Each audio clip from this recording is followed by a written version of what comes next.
Hello, New Zealand. I'm Bob McCoskrie. Welcome to Straight Talk. This is episode 51. And tonight we discuss, does the family status of a politician and whether they're a parent make them a better political leader? Should we say kia ora or g'day, mate, when writing letters to Australian politicians? We're going to ask the panellists for their lows and highs of the Olympics in Paris, which have just ended.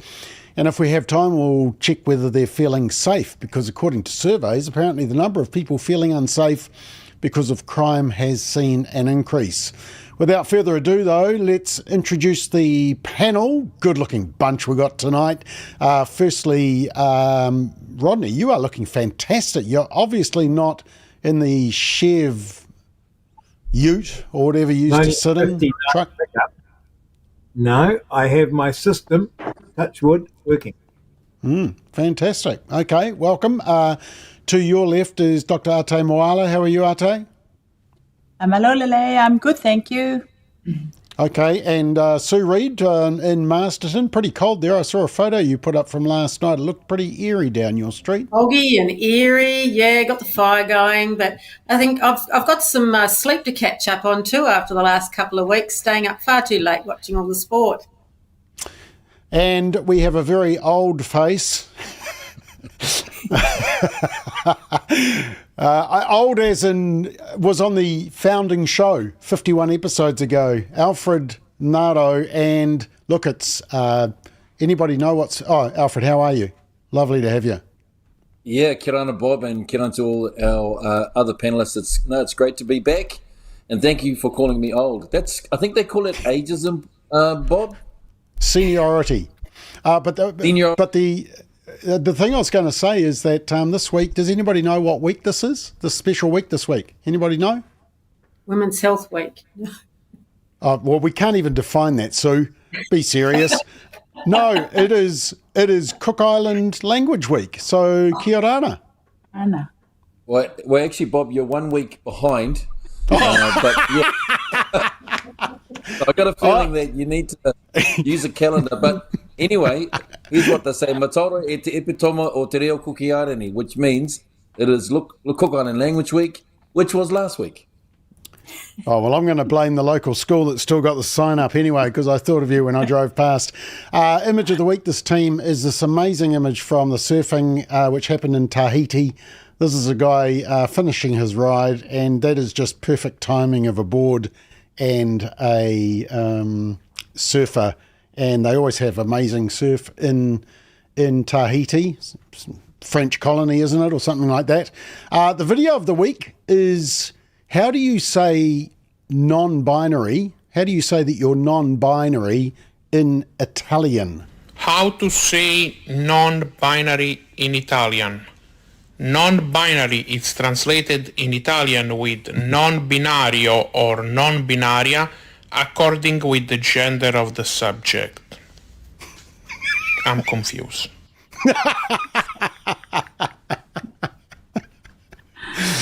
Right. So you can see that a lot of languages have a problem with that. Now, just before we get into our topics, I did want to just give you a quick test, because the National Party has introduced increased focus on maths. Rather than, Rodney, learning your 112 genders and your 200 plus sexualities, they actually want you to learn the basics. So I thought it would be really interesting just to see, are you, as the panel, smarter than a 12-year-old? Because this is what they're teaching year 7 and 8. So here is the first question. The question is a quarter of this circle shaded? Yes or no? 1 quarter. How many people say yes? Yep. And no? I'm non-binding my response. Well, the answer is actually no, because of the circle at smaller area on the outside. So 81% of year 8 agreed with Sue and got it wrong. Right, let's move on to the next one. Sue, don't want to make a fool of you, so I'll make a really easy one for you. This one, here is another shaded circle. Is a quarter of this circle shaded? Yes or no? Who says no?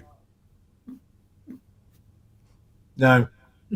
Who says yes, it is a quarter of it shaded? That one. Is a quarter of that shaded? Are you guys saying yes, that's a quarter shaded? No, we said no.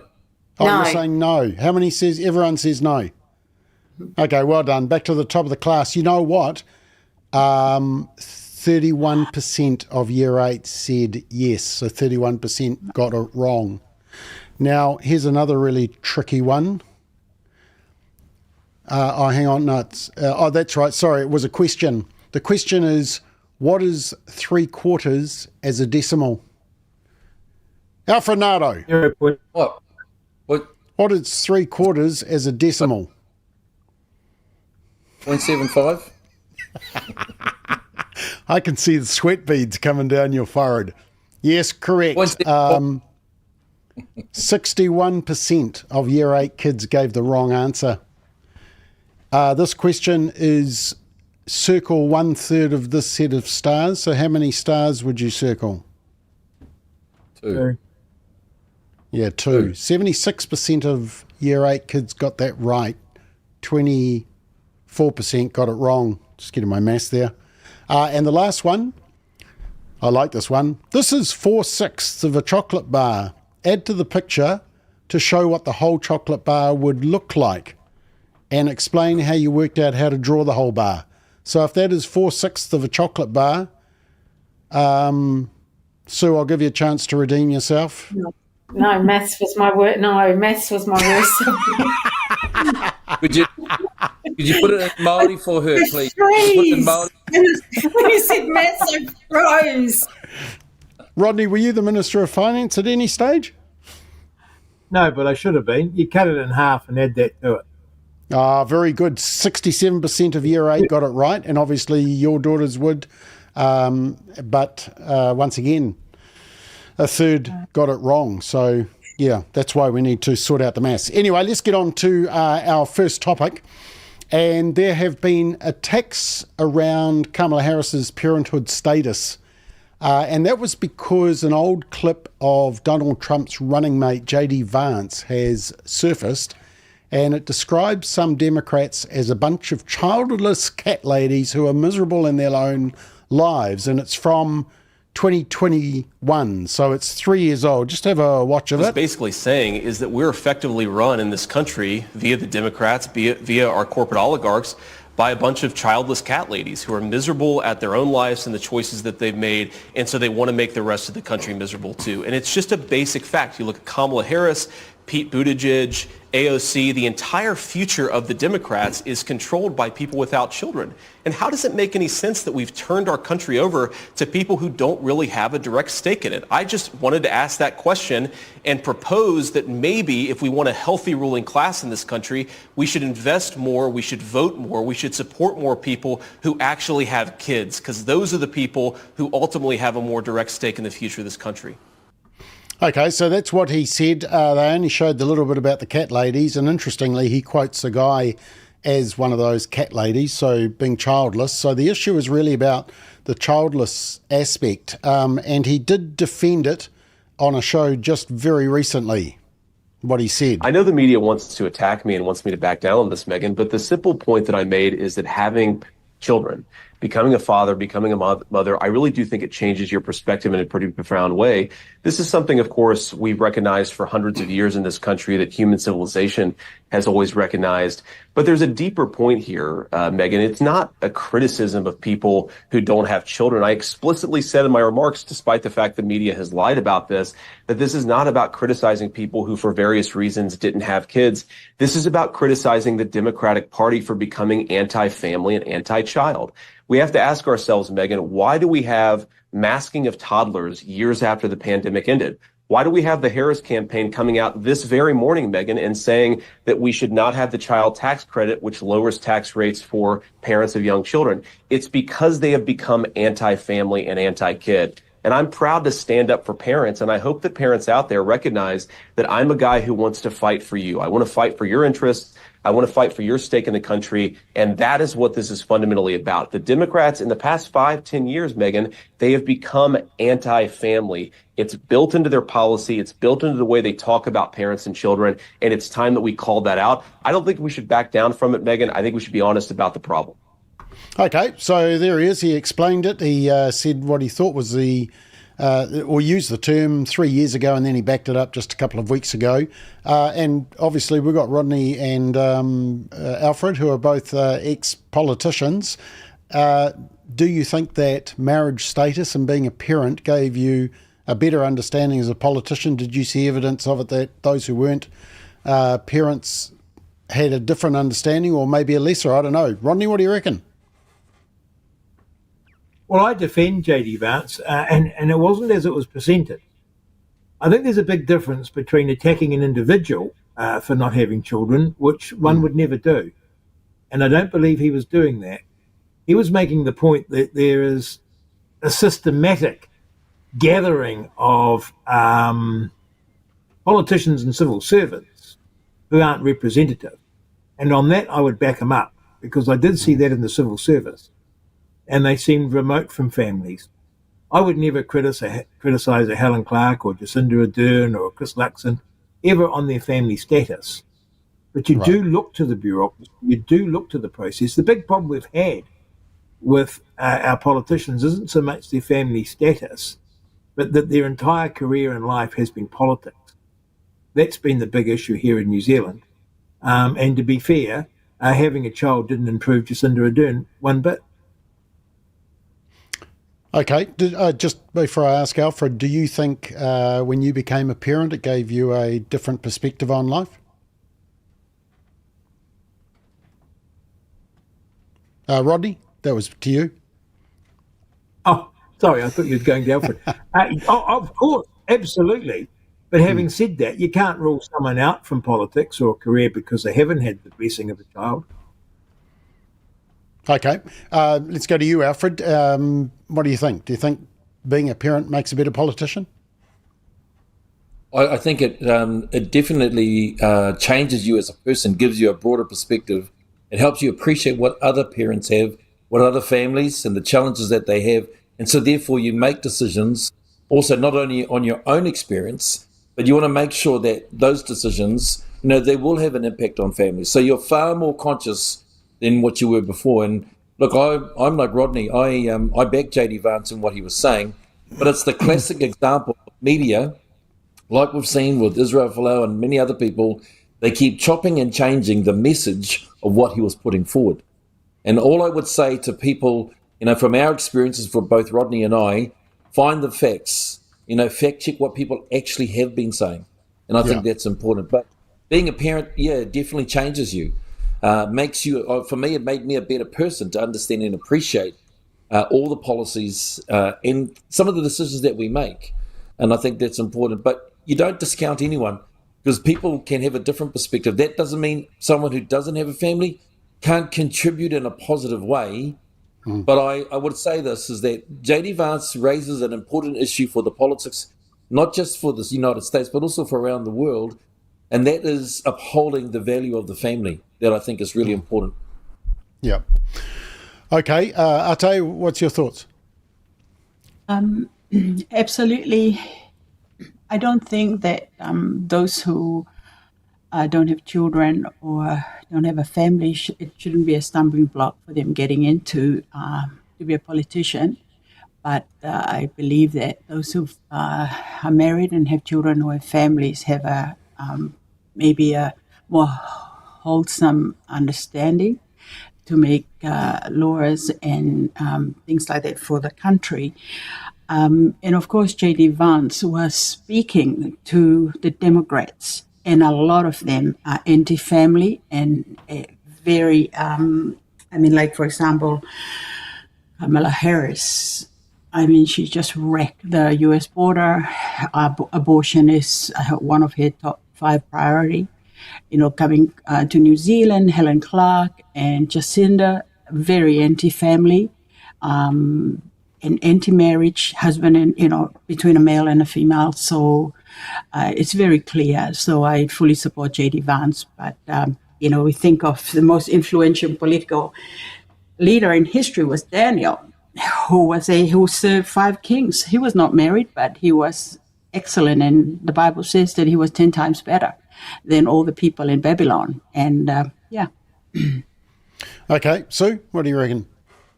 Yeah, JD Vance actually had the opportunity to talk the wider context, and context gets lost when you have these little sound bites, and they jumped on JD Vance and the cat ladies and comment, and it lost context.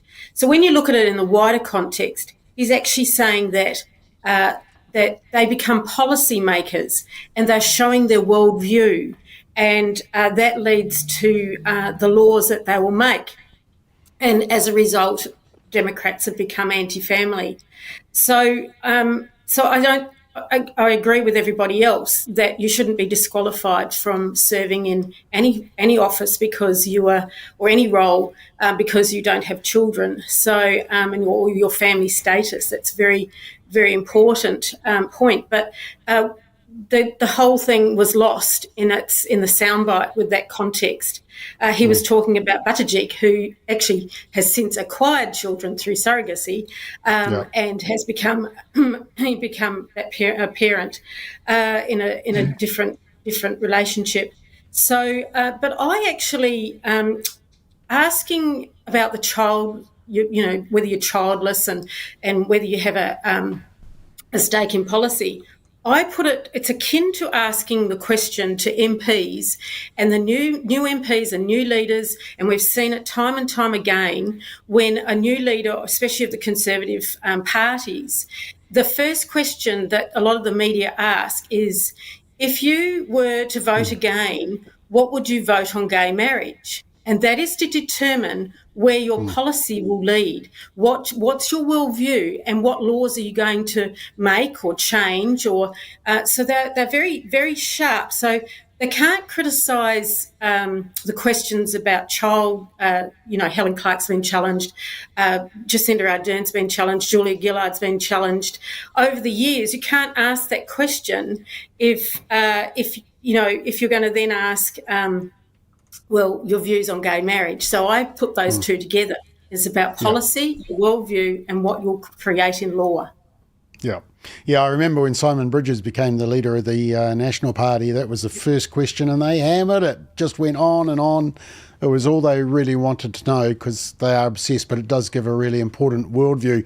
I just want to check some comments, because some of them actually do lead us just a little bit further, that I just want to take this. Justine says, I agree with Vance. Governments can't set policy if they don't care about family. General population have children. Neil says, I wonder how many Green MPs are parents. I know Julianne Genter is, because she biked to the birthing unit to give birth to one of them, just to be really woke, followed by her husband in the car, apparently. Daryl said, JD Vance is talking about investing in the family. The family is the backbone of our society. Mum, dad, kids, it is essential in understanding the institution and the health of our country and our future. Joe says being a parent is a blessing, gives you much insight. However, it's not a qualification for politics. I'm interested more in what's happening in New Zealand rather than to and fro from USA politics. Yeah, and Joe, we're really just saying as a general principle, because actually that leads me to the next point, is that former New Zealand Prime Minister Dame Jacinda Ardern actually fielded questions about her family intentions almost immediately after assuming the leadership of the party in 2017, and she actually had a bit of go at Mark Richardson on the AM show, because Mark Richardson was saying, well, employers need to know whether you're employing someone who maybe is planning to have children. Here's this little discussion they had. And as I said last night, I totally accept that I will be asked that question, because I chose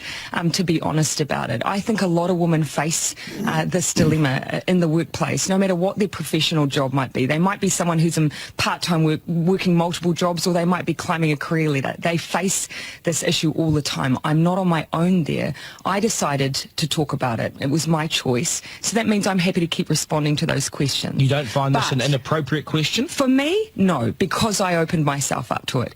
But for other women, it is totally unacceptable in 2017 to say that women should have to answer that question in the workplace. But this is my that point. Is unacceptable. No, I'm going to counter that. It's unacceptable Okay. in 2017. It is a woman's decision about when they choose to have children. It should not predetermine whether or not they are given a job or have job opportunities. What people Okay, so I'm interested to see what you guys think about that one. I'll start with the ladies. And just as a mea culpa, I currently have 2 female staff who are pregnant.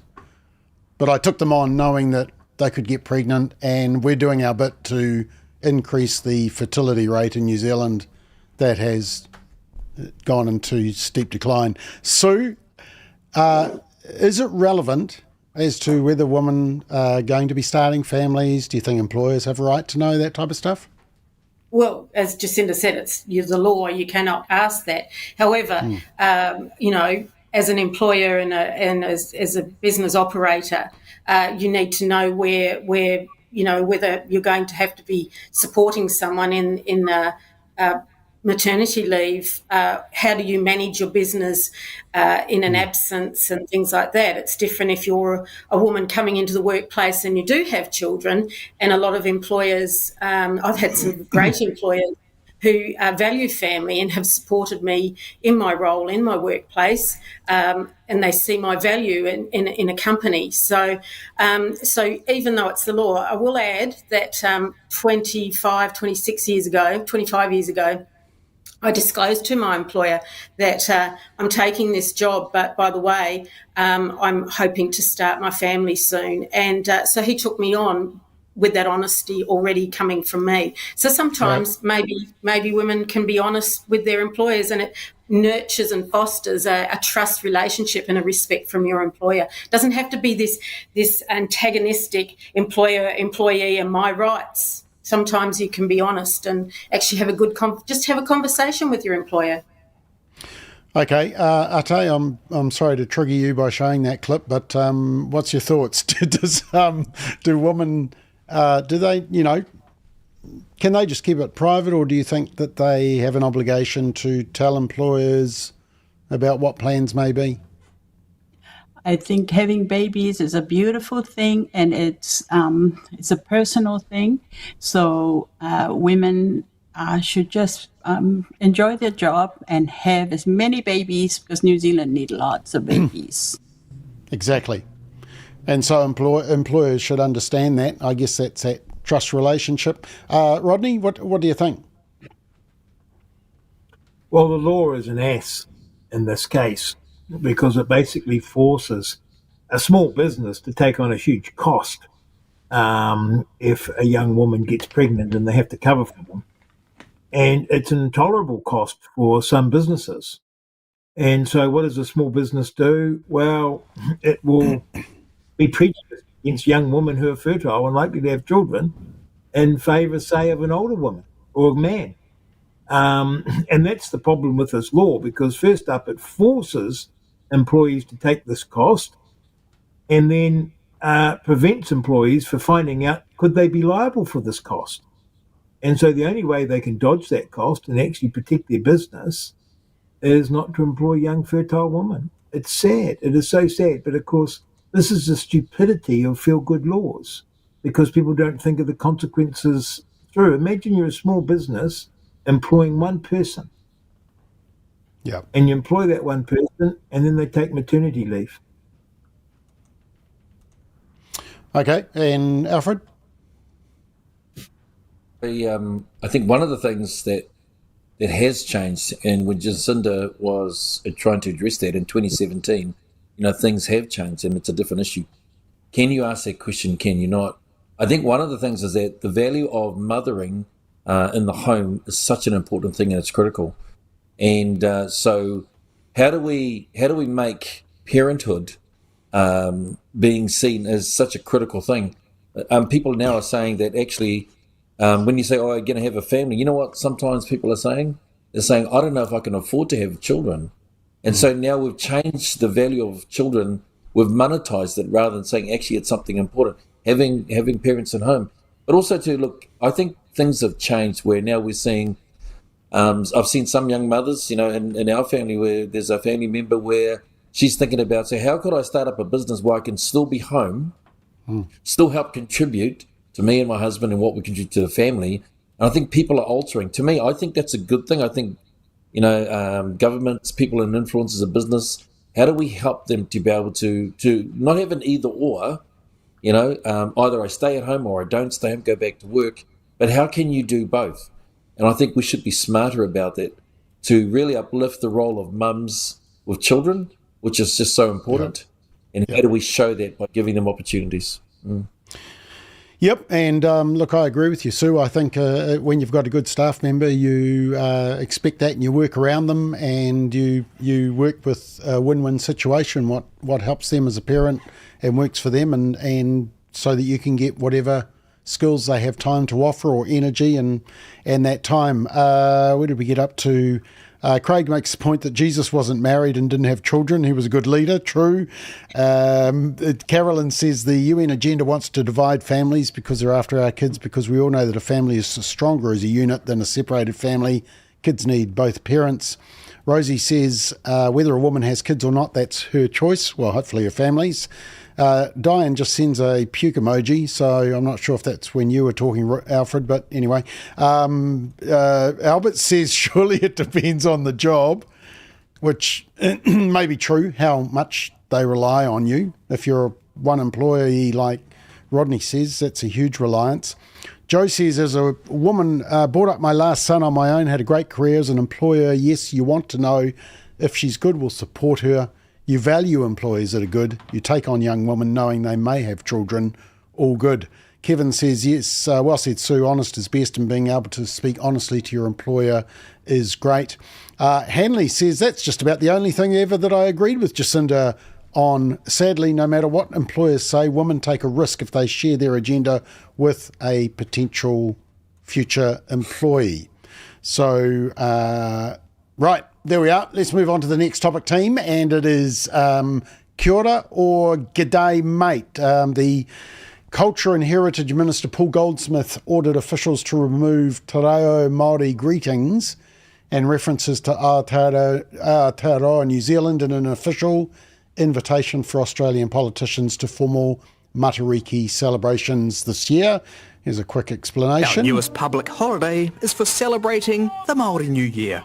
But our Culture Minister believed there was too much te reo in official invitations. Kia ora, Minister. Hi. Hey, why did you ask officials to take Aotearoa and Māori greetings out of these Matariki invites?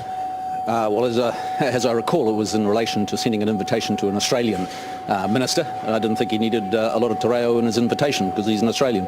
Yeah, I mean, of all time... the scandal of the century, I would have thought. Yeah, but of all times to use Māori, wouldn't it be in an invite to Māori New Year, to Matariki? Oh, yeah, but I was just sending it... when I send an email or an invitation to an Australian minister, I just didn't think it needed a lot of te reo in it, that was all. Email chains released to One News show the invitation officials initially proposed went from tēnā koe to dear, and Aotearoa New Zealand to simply New Zealand. The sign-off replaced with yours sincerely. Yeah, okay, so that's sort of, breaking news, big news at the moment, apparently. But interestingly, Christopher Luxon, just before I come and find out your opinions on this, Christopher Luxon came in to kind of defend Paul Goldsmith, but I'm not sure his response helped. And what I'd say to you in my dealings with Australians, it's always pays to be incredibly simple and clear and use English. So, Alfred is the defender of te reo Māori. What do you think? Well, first of all, sorry, Sue. I'm pretty sure that we do value your intelligence and what you can. She's from Tasmania, so that's, separate island. When Paul was saying it was a small thing, but the truth is, and it's not a major issue, but it may be a small issue, but it's part of a bigger picture. And some of the bigger picture at the moment politically is that we're caught up in this whole thing about race-based, about our identity. Are we Māori? Are we New Zealand? Are we just one big melting pot? And so therefore, one of the comments that Goldie did make was about the coalition agreement talking about Aotearoa New Zealand. and he said there's been no referendum, so we'll just call it New Zealand. I personally think he got it wrong on the basis that he was acting under the what you call mantle of responsibility as the Minister of Arts and Culture. And look, I've been in many meetings where when Australians or other diplomatic officials come from a different country, when they come to your country or part of an event, they'll say the greeting, they'll say kia ora, which, by the way, is more than just hello. It's actually wishing well upon a person. You know, it's saying, would you have good health? That's where order comes from, the word whole order. So I just think that we need to be careful, like trying to dismiss small things that are part of a bigger picture, which is the challenge at the moment about our identity as a country and of who we are. Okay, Sue, what do you think? I think Benedict Collins is a highly excitable journalist looking for a gotcha moment, to be honest. Look, the Australians got the English version and the other Kiwis got the Te Reo version. As an Australian, I love the New Zealand culture. My husband is Māori, and I try to use as much language as I can. But when I go home to my Australian friends and family, I may get away with saying a kia ora, but that's about it. And I may add some language in, but I don't get on the bandwagon of saying you must know and must respect and must understand this language. So I think it was just a little gotcha moment by very excitable journalist. So Benedict really is a bit of a lightweight, to be honest. What does your husband think about in terms of just the around Te Reo Māori? Is he big on the language, or would he be one who would include it? He understands more than he speaks, but he doesn't like it being pushed. He's probably not. We have fluent speakers in the family, lovely, passionate, take part in matatini, all those sort of festivals and things, and value the beautiful kapa haka and all those sorts of things. We value it, but he is of the thinking that let's not force this artificially. Let's not make this very weaponised and politicised movement that we have to move to this state, and it buys into that whole CRT, messaging and narrative. So whilst we're very comfortable on maraes, and we, as a family, we've stayed on maraes, and we have extended family, and we love it. It's part of who we are. But don't push it, and don't weaponise it, and don't politicise it. That's what we're seeing from the extreme left at the moment. We're seeing that in Te Pāti Māori. We're seeing it in the Māori Green Party. It's a movement of CRT, which is really sad, because coming from Australia, I can't even. I come from a country that the Aboriginal cultures brings me great sorrow. I can't even watch Rabbit Proof Fence because it grieves me. It grieves me for what the people have been through. But I love the culture of New Zealand. Sadly, I know more of Māori culture than I do my Aboriginal culture, to be honest. Right. Ate, is it a storm in a teacup or something more? I agree with Alfred. The Te Reo Māori is a rich, beautiful language. And, as Indigenous people, we need to honour the Indigenous people of the land. And when, as Alfred said, if people come here, we expect them to at least, greet New Zealanders in a little bit. Just, it's an honouring thing. As Sue said, I remember going across to many health conferences in Australia, health promotion. And, the government officials would, set up a big graph of the health expectancy of Australians, European Australians. And then right at the bottom with the really horrible life expectancy of Aboriginals. And then, just without thinking, they just say, it's, our health is good except for this little blemish here. So this is the attitude of, right. I think that we need to honour the fact that New Zealand, we've done really well honouring the Indigenous people. Australia, as Sue have said, it's just really awful. This is a small thing, but I think, I think it's just a distraction for Luxon. I mean, there are more important things like cutting the government spending, paying hardworking midwives properly, and sorting out the waiting list and stop micromanaging. This stuff is a distraction. Thanks. Okay, and Rodney? I disagree with everyone. I'm very, very sorry. That's why I was smiling. I want to say this very respectfully because I think language is important and it's how we know ourselves and how we know our culture. But it's not correct to say that Maori is a rich language. It's a very impoverished language because it was never written. And we've had to have a Maori Language Commission invent the words that we use. So 80% of the words that we're using now in Maori are entirely invented by the government. It's ridiculous. I hate the affectation of getting letters from government departments and school teachers where they sprinkle Maori through the letter for effect. It's an affectation. And typically they do so with appalling English grammar, a complete misuse of the English language, but somehow they know this Maori. I would prefer people write me a letter in te reo rather than some sort of ham-fisted mixture of the both that serves no particular purpose. What is the end game here? Is the end game going to be that we have 50-50 words when we write a letter in Maori to someone? When you get a letter from the school, is it going to be in Maori or is it going to be in English? Where does this end? And I think it's a total bastardization of the English language. I know language evolves. I'm a student of the English language. And the idea that somehow the Maori language that wasn't written down until 150 years ago can provide a means of communication in the modern world is frankly nuts. Okay, I like a bit of diversity. Alfred? Rodney's point about the bastardization of the English language. I mean, the English, as he knows, is made up of both English, Latin.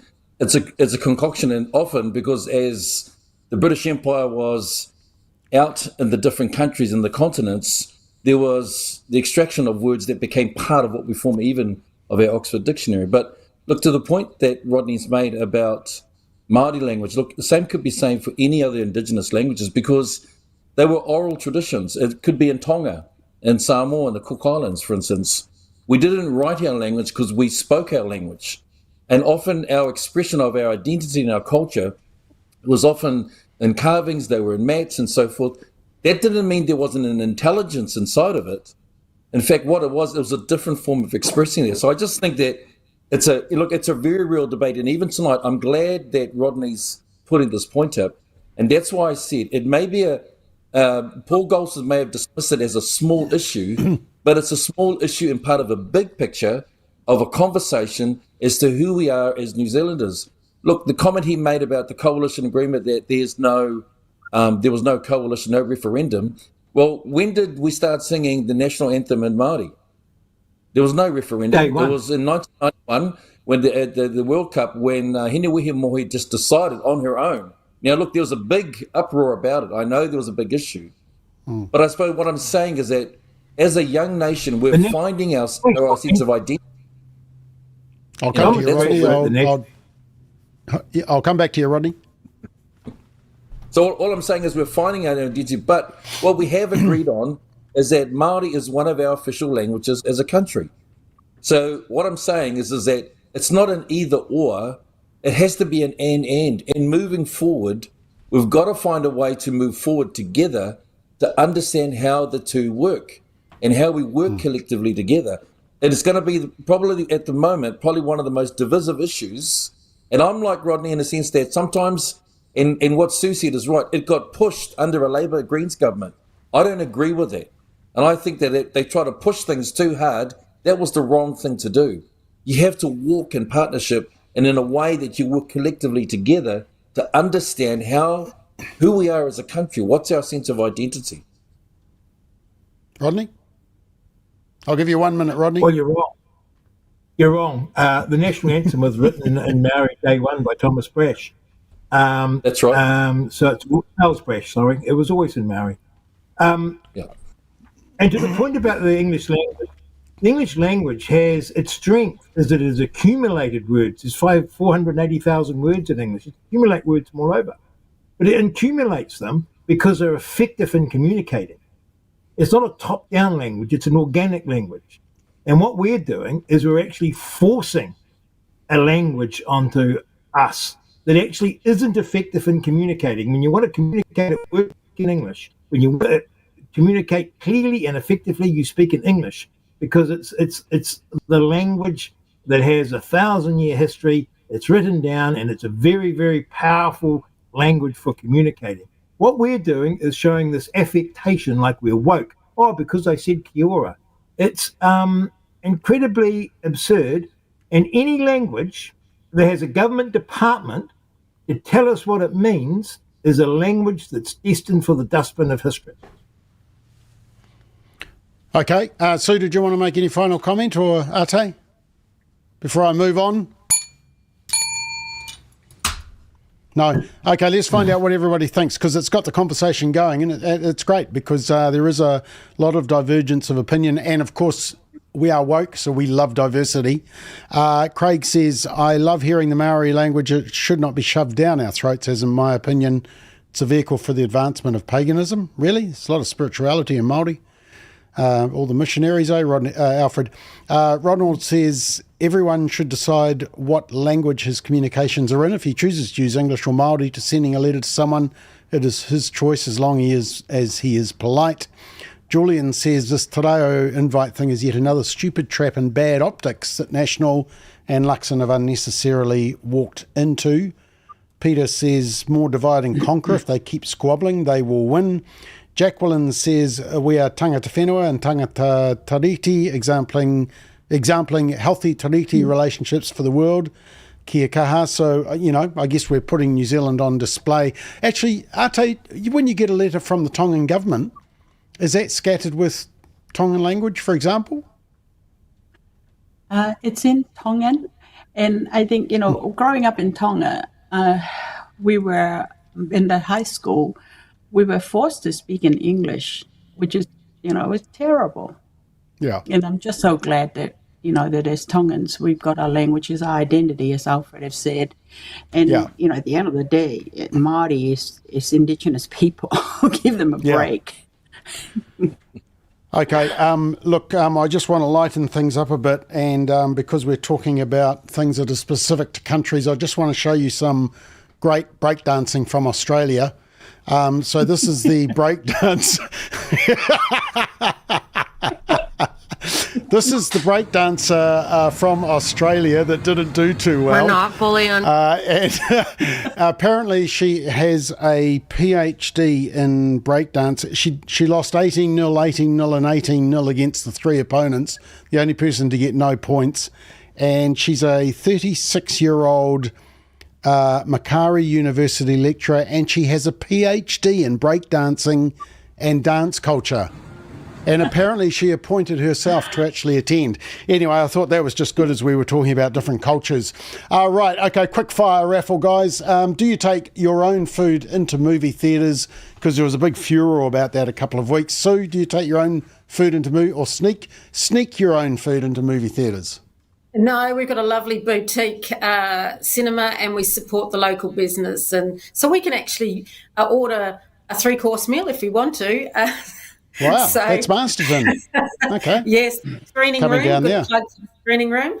Okay, Rodney, do you sneak food into the movies? No, never. I just think it's rude. Do you go to the movies? I've been to the movies. Sound I've of music? never sneaked food in. Okay. Yeah, I mean, I don't think you should sneak KFC in with bones and everything, but, maybe a packet of lollies or something. Anything that smells is you just don't take in. Ate, do you sneak food into movies? I eat my chocolate watching my own movies at home. I do not want to spend a cent on filth from Hollywood. Thanks. There we are. Well done. Alfred?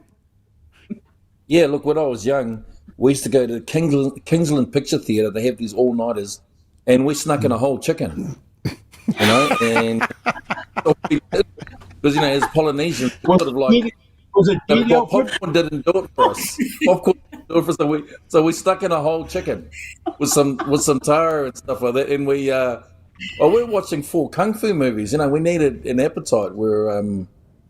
So we did. Okay, next question. Should we join, and sorry, you've only got to give a quick answer. Should we join AUKUS, or do you agree with Don Brash and Helen Clark that our relationship with China should be considered? Sue? Definitely, we should be with AUKUS, and it was very telling that the media had to go to Helen Clark and Don Brash, and they didn't feel it necessary to go with such a weak, limp-wristed opposition leader as Chris Hipkins. So we're talking different calibres of leaders. We definitely should be in AUKUS. We definitely need our military alliances. Rodney? Absolutely. 100%. Great. Awesome. Ate? I love the Chinese people and Chinese food, but I don't trust the Chinese Communist Party, and who knows whether Jacinda Ardern and Helen Clark and them are going to bed with these guys. Alfred? We already have. We're part of the Five Eyes, so, it's important that we do that. My only thing is choices have consequences. It's our number one trading partner, $38 billion worth of trade last year alone. So we just have to make sure that we can cope with the consequence of what may be the fallout. That's all. What sport did you major in at school, Sue? Sport. I appreciate it far too much to contribute to it. A bit like maths. Okay, yeah, right. Rodney? Well, sadly, they hadn't invented breakdancing, and so I had no sport at school. Did you play sport? You didn't play sport at all? Not at high school, never. Ate? Played netball, and I'm very proud of our Tongan Tala team. They are winning right across, but when we used to play sport, it was boys against boys and girls against girls. They could figure it out in those days, that's why. Alfred? Eating my lunch probably was the number one thing. But rugby... Chasing girls, I thought. Wow, it's on national television. No, rugby. Rugby was probably the number one thing I did, yeah. Okay, and finally, they reckon that because of supply charges, bean charges and all that stuff, a standard coffee could be $7. Would you pay $7 for a standard coffee, Sue? It is what it is. It's a treat for me to go out and have a coffee. I love to support local.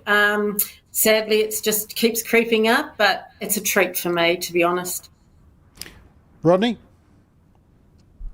That would hurt.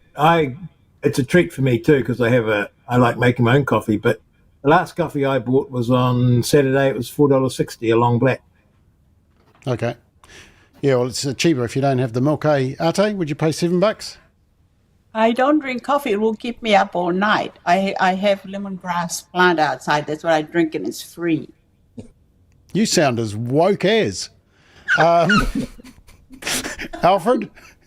Thanks. Well, the truth is that a lot of New Zealanders become coffee snobs. And look, when I was over in the States and all we had was Starbucks, and then over in Canada and all we had was Alton, I would pay $10 while I was over there for a decent coffee. Same. So, yeah. Yeah, I know. It's terrible.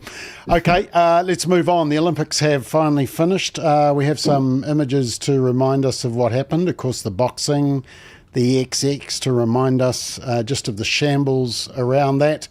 It was only the Daily Telegraph is basically the only major newspaper almost in the world. I think maybe one of the Australian newspapers actually said about the controversy. Of course, we had the Australian breakdancing, which was absolutely fantastic. Yes, that is breakdancing. So before we go any further, though, and of course we had that opening where they mocked the Last Supper and with drag queens and transvestites and children included as well, and a woman in the middle with a halo over her head. So there have been some highs and lows. So maybe if you can team, I'm interested just to find out if there was a high and just sort of what was the worst part of the Olympics now that it's finished. Sue, shall we start with you again? What's your high and your low? I loved the two mums, Lucy and Brooke. Mum's just out there. She couldn't stop crying. They couldn't stop laughing. And the quote of the night was, "We haven't won a race since we had kids." And what sport were they in, Sue? Sorry? What sport were they in? In the rowing, in the sculls, double sculls. Right. Brooke Francis and Lucy Spores. And then Lucy's sister also won on the same day. And that's what I loved, seeing all the families, the mums and the dads out there, the dad and the coach of Elise. And and Finn Butcher putting his medal around his father's neck.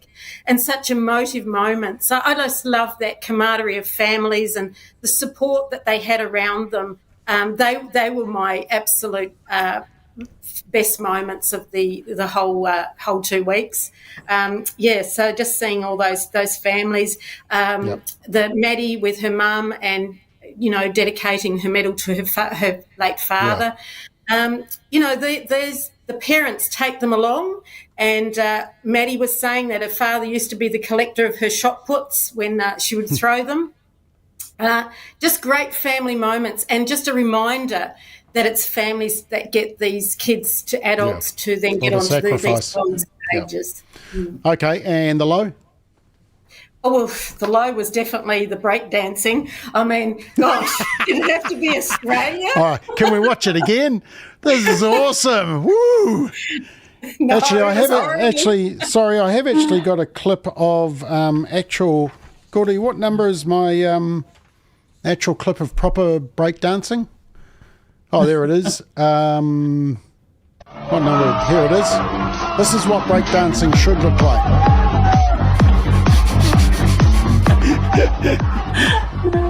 I mean, that is an 8-year-old. Okay. So that's what breakdancing should look like. This is what the Australians think it is. That's what happens when you have a PhD in breakdance. That's an academic for you. And I know none of you are academics. All right, Rodney, what was your high and your low? Were you watching it, Rodney? Yes, I did with the kids. Watched a bit of it. Absolutely, for me, Lisa winning her 7th or 8th gold medal. She is the greatest athlete New Zealand ever produced by far. Amazing, eh? Yeah. The absolute low for me in the destruction of the Olympic Games and brokenheartedness was watching two men climb into a boxing ring and bash women. Lucky no one died. And to call that sport and expect us to be entertained by it was truly disgusting.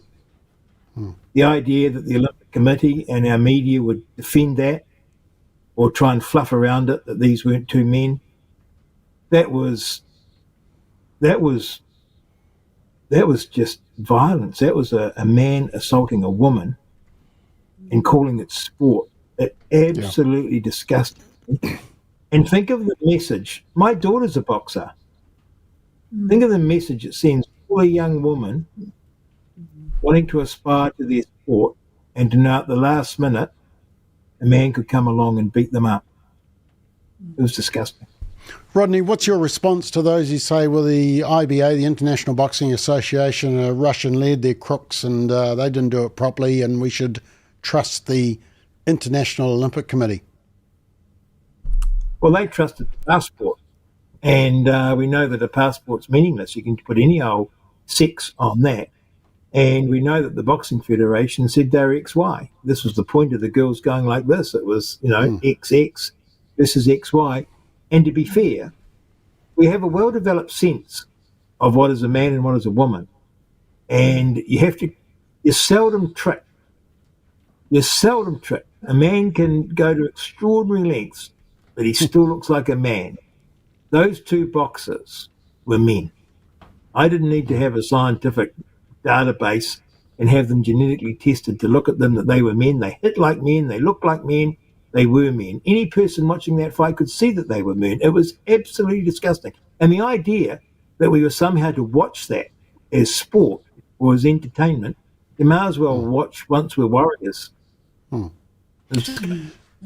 Okay, Ate, as a medical doctor, can you just clarify something for me? And that is that for those with disorders of sexual development, they will still go through puberty as either a male or a female. Is that correct? Yeah. And it's just crazy that they, where, those who are lying and twisting it and calling it intersex, a completely twist of the truth. So it's absolutely disgusting. Highlights for me, seeing so many Christian athletes doing so well, and we're humble and honored God in the process, like Julian Alfred, winning the women's 100 meters in Sydney, McLaughlin getting her gold and breaking another world record. So just so proud of them, but they honored and give glory to God for, for taking them through. And I just love the Fijian team singing their hymns in the hotel and winning silver, and just so proud of our New Zealand team having 10 gold, and of course Lisa. Just wonderful. Of course, the lowlights was the opening ceremony, was just so disgusting, and them lying about it and taking it off afterwards. Completely. I just feel so sad because there were so many, used to be lots of families watching it, but, so many of us were just turned off with what happened with the opening ceremony. And just a shame where so many people had trained for 4 years, and then people could not enjoy watching them. And totally agree with Rodney about the boxing. At the end of the day, would you let your daughter go in there as a boxer just to be bashed by a man? But I think it brings out, hopefully it will bring to the consciousness of people the actual lunacy of transgender. It's good that no one has died, and I hope that that they will learn. But who knows?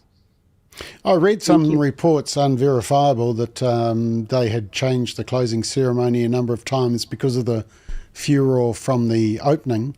But I thought it was a perfect opportunity in the closing ceremony to just put a few things at peace and maybe make some gesture to say, hey, we went out to deliberately insult one of the major religions of the world at a world event. But they missed that opportunity. They just couldn't bring themselves to it. Ate, I do just want to ask you, before I go to Alfred, I do just want to ask you about this medical question, because for me it sort of gave a bit of light to all of this area around sexual development. If they go through puberty, does that mean that whatever they've been identified as at birth due to the sexual development disorder, that when they go through puberty, that will confirm both to the person and to medical people whether they are XX or XY chromosome? Is that correct? Yeah, because, you do that test when they're born, and if there's ambiguous genitalia, if you're not sure, just looking at, at the external genitalia, then you do a chromosomal test right at birth, and then you carry on with that. Yeah. Okay, but you could do one after puberty, and you could ask them about their experience, and they would give you, they'd have experiences of either a XX female or an XY male. Is that correct? Am I understanding that right? Yeah. So why can't those test results? I mean, the Algerian is threatening to sue anybody that's said nasty things about him online. I feel like I just want to do it so that in discovery for the court case, we can do a test, and then everyone will know the truth. Yeah. And yet I still see many women defending the Algerian boxer. Is that just sympathy? Yeah, it's the media, of course. Yeah. Okay. Alfred, apart from feeling depressed about your own sporting career, what were the highs and lows of the Olympics? Well, I had a momentary highlight because I just all of a sudden heard this announcement, and Alfred wins the 100 meters. Yeah, right. And then the rest of this said, and Gillian Alfred wins the women's 100 meters. So that filled in. And I went to a low light because I realised that wasn't me. No, I think you would qualify for the women's. Yeah, okay, anyway. Wow. Okay. No, look, I agree with Rodney around Lisa Carrington. I think she's an incredible athlete and just so focused and so determined. And she's part of many, and it's all part of that typical Kiwi character, right? And as she said, that she's from Mohope, she keeps herself grounded, very humble, but my gosh, just incredible discipline and focus to get to where they needed to be. And to me, that's really important. I think one of the lowlights that started to emerge is that, one of the things that we find ourselves as a nation and as a people often when we're away from our own country. And I believe that's great. And I know that people were, and people are defining, even that guy Butch, I don't know if you see, he did this thing like a mana wave. And I said, well, what that's all about? And he said, well, it's all about, he said, giving mana is about giving respect back to people. And so people, and often when we're away, and I remember being in the RSA, and some of them that were still alive at that time talked about that, what we learned in a time of war, like the Māori battalion and so forth and others, how to be a nation that was united. We wish that we could bring it back home. And I think there's some things that we can learn, that when we're away from our country, we learn what it means to be united together. And I think that's, and I know that people have seen, but Lisa Carrington has now come under real scrutiny and challenge and people criticising her. Because what she said at the last part of her interview was that I've finally come to realise, near the end of my career, that I'm actually okay to say that I'm a mana wahine, and I'm proud to be a Māori. Now, she wasn't saying she wasn't a New Zealander. She was just saying this is another part of our identity. And all of a sudden, people started criticising her. And that's why I say it may be a small issue, but there's a bigger issue here about defining who we are as a nation, who we are as a people. Are people allowed to say that?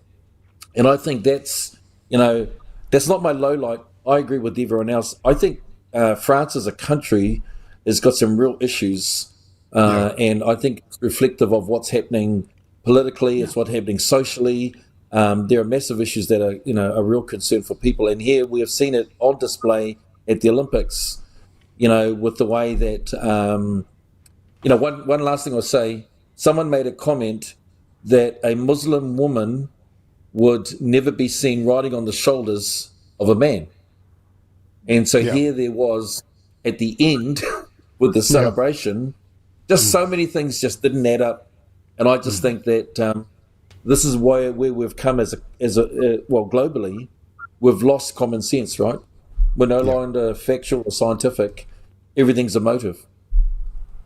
That's a low light. Exactly right. Okay, thank you.